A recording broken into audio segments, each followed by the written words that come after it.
नमस्कार जय जगन्नाथ मु आपणकर प्रिय रजत आउ ये मो सांग सर्वेश्वर आम ओडिशार कोण अनुकोण प्रत्येक जिल्लार मंदिर एवं पर्यटन स्थली बुली आपणको पाखरे देखाइबा आमर छटिया प्रयास आउ एही भिडियोटी को प्रथमरु शेष पर्यंत देखंतु भलो लागिले लाइक कमेंट शेयर करदेवे।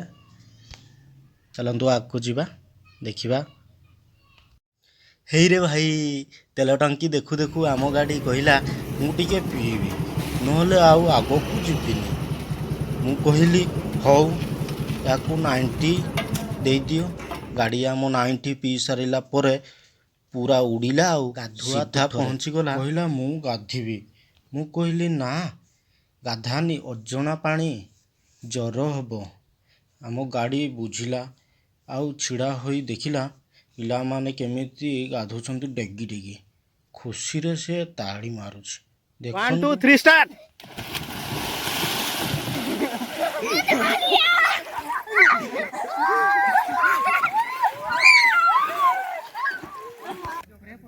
ऊपरे कई कारी पड़ो नहीं। चलो रेडी चलो।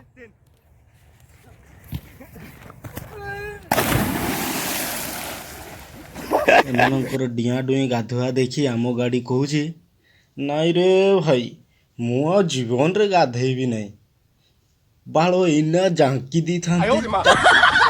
चलो चलो एठू जल्दी पड़ेबा चलो चलो। आउ बाटरे जाऊ जाऊ आम गाड़ी छिड़ा हैला देखिला उट। अरे तू कुआडे? आम गाड़ी छानिया हेई कहिला जा जा तू जा नहले मो ऊपर ओह्लाई एमाने तो ऊपर बसी पड़े। गाड़ी आम छानिया होई सेठू पलई आसी सीधा पहुंची गला खिचिंग।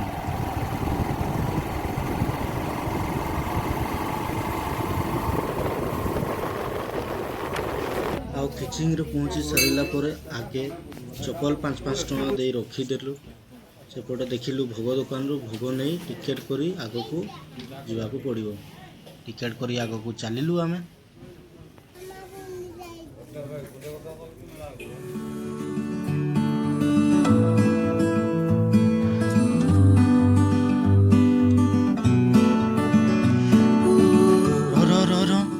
अरे हे एठी कोन गोटे लेखा जाइछि देखंतु मंदिर सामनारू फोटो उठेबा संपूर्ण निषेध आ फोटो जे उठेबो 500 टका फाइन।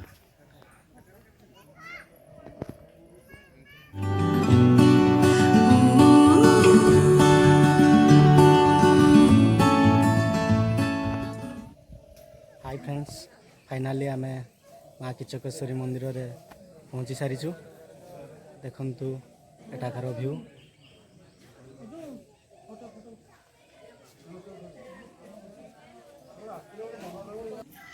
यही मंदिरटी मयूरभंज जिले में अवस्थित। यही मंदिर कहीं केते प्रसिद्ध आउ यार इतिहास आपण को जणाइबू। चलंतु भिडियोटी को शेष पर्यंत देखिबा एवं जानिबा। मंदिरर नाम माँ किचकेश्वरी रे परिचित। यही मंदिरटी खिचिंग ग्राम रे अवस्थित। माँ किचकेश्वरी बा किचकेश्वरी नामर महात्म्य हैला महाभारत जुगर एठारे किचकगढ़र किंवदंती रही। किचकंकर आरोग्य देवी थिले बोली देवींको नामकरण माँ किचकेश्वरी रही अछि किंतु माँ हेले चामुंडा देवी। सप्तस्ती चंडी अनुसार चंड मंड को वध करिबा पाई देवी उग्र रूप धारण करथिले जहाँकि चामुंडा रूप। ऐतिहासिक मत अनुसार यही मंदिर नवम रु 10म शताब्दीर मंदिर थिला कालक्रमे भांगी जाइथिला। ताकू पुणी मयूरभंजर राजा श्री रामचंद्र भंज देव ताकू 1934 मसीह पुनर्निर्माण करथिले। यही मंदिर मुख्य तात्पर्य हैला मंदिरटी संपूर्ण कला मुगुनी पत्थर रे खुदेई काम हेइची आउ एहार उच्चता 100 फुट 30 मीटर एवं टोटाल एरिया 1764 स्क्वायर फुट रे निर्मित।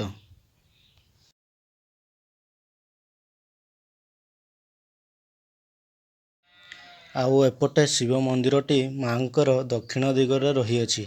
चलंतु प्रभु को मुंडियाटीए मारी आगको बढ़िबा।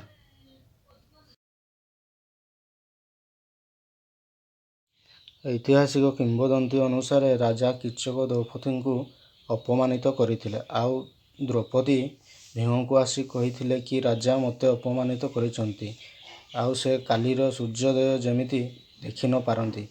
ଦ୍ରୌପଦୀଙ୍କ କଥାକୁ ସମ୍ମାନ ଜଣାଇ ଭୀମ ନୃତ୍ୟସଭାକୁ ଡାକିଥିଲେ, ଆଉ ସେହି ସଭାରେ ଦୁଇଜଣଙ୍କ ମଧ୍ୟରେ ଯୁଦ୍ଧ ହୋଇଥିଲା। ଯୁଦ୍ଧରେ କୀଚକଙ୍କୁ ବଧ କରିଥିଲେ, ଆଉ ସେହି ଯୁଦ୍ଧରେ ଭୀମଙ୍କର ଗଦାର ଶେଷ ଅଂଶ ଏଇଠାରେ ପଡ଼ିଅଛି। ଆଉ ହଁ ଦର୍ଶକ ବନ୍ଧୁ, ଏହି ଭୀମଙ୍କ ଗଦାକୁ ଲୋଭ, ମୋହମାୟା, ହିଂସା ବିବାଦୀ ଲୋକ କେହି ଉଠେଇ ପାରିବେନି। ଚାଲନ୍ତୁ ଦେଖିବା ପ୍ରଭୁଙ୍କର କ'ଣ ଇଚ୍ଛା। ଜୟ ଜଗନ୍ନାଥ।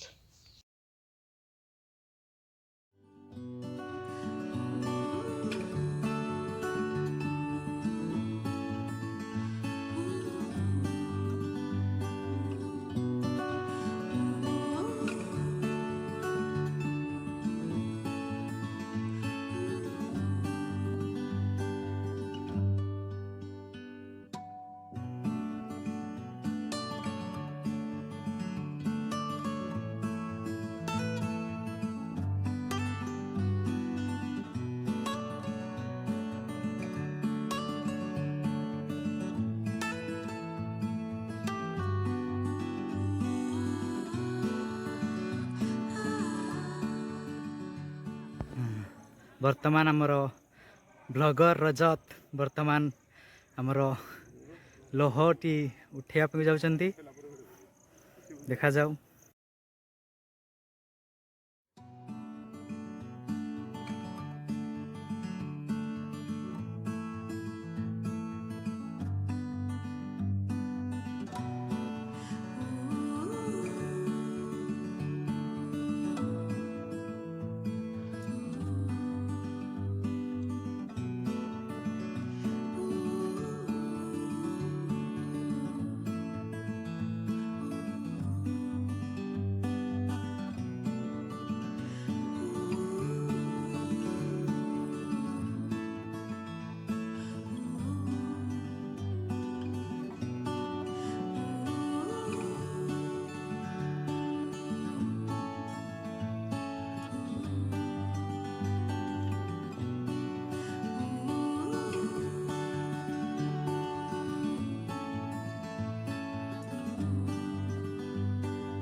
ଦେଖନ୍ତୁ କେତେ ସୁନ୍ଦର ଭାବରେ ଡେକୋରେଟ୍ କରାଯାଇଛି, ଆଉ ସେପଟେ ବସିବା ପାଇଁ ମଧ୍ୟ ବନାଯାଇଛି।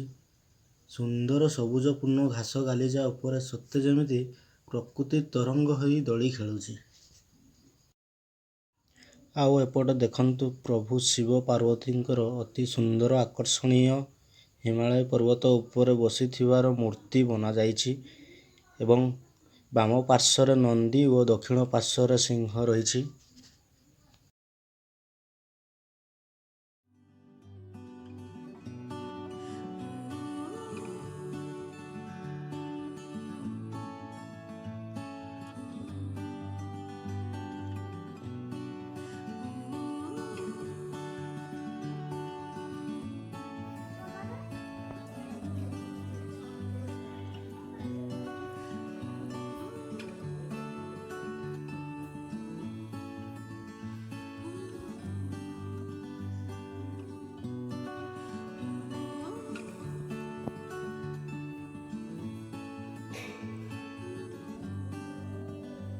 ଆଉ ଏପଟେ ପର୍ଯ୍ୟଟକଙ୍କ ପାଇଁ ବସିବାର ସ୍ଥାନ ମଧ୍ୟ କରାଯାଇଛି। ଅତି ସୁନ୍ଦର ଭାବରେ ବନାଯାଇଛି।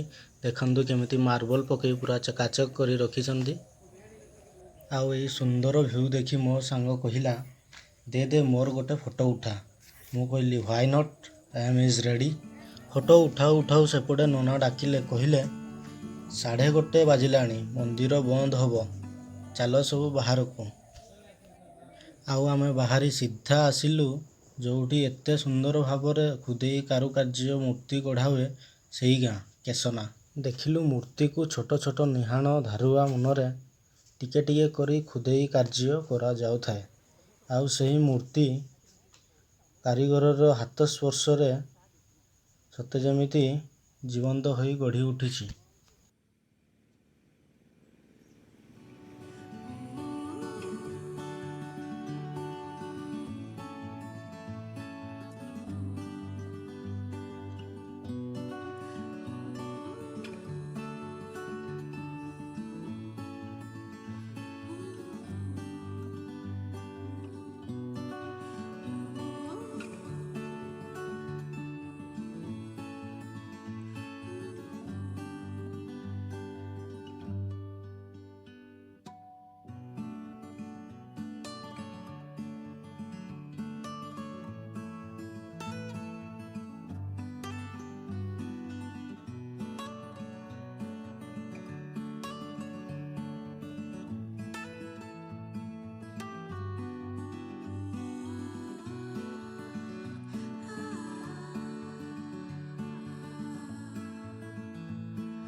ଆଉ କାରିଗରକୁ ପଚାରି ବୁଝିଲୁ, ଏହି କଳା ପଥର ସବୁ ଆମ ଗାଁରେ ହିଁ ମିଳିଥାଏ ବୋଲି କହିଲେ।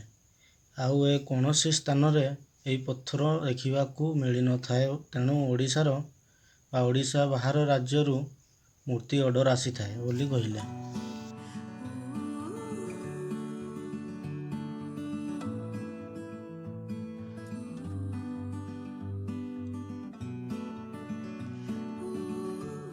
ଆମେ ରିଟର୍ଣ୍ଣ ଫେରିବା ବାଟରେ ଦେଖିଲୁ ଛୋଟ ଶିବ ମନ୍ଦିରଟିଏ ଗଢ଼ା ତିଆରି ସରିନଥାଏ, କିନ୍ତୁ ଅତି ସୁନ୍ଦର ଭାବରେ ତିଆରି ହେଉଥାଏ। ଦର୍ଶକ ବନ୍ଧୁ, ଯଦି ଆମ ଭିଡ଼ିଓଟି ଭଲ ଲାଗିଥାଏ ଗୋଟିଏ ଲାଇକ୍ କରିଦେବେ ଏବଂ ସବସ୍କ୍ରାଇବ୍ କରିନଥିଲେ ସବସ୍କ୍ରାଇବ୍ କରିଦେବେ। ଜୟ ଜଗନ୍ନାଥ।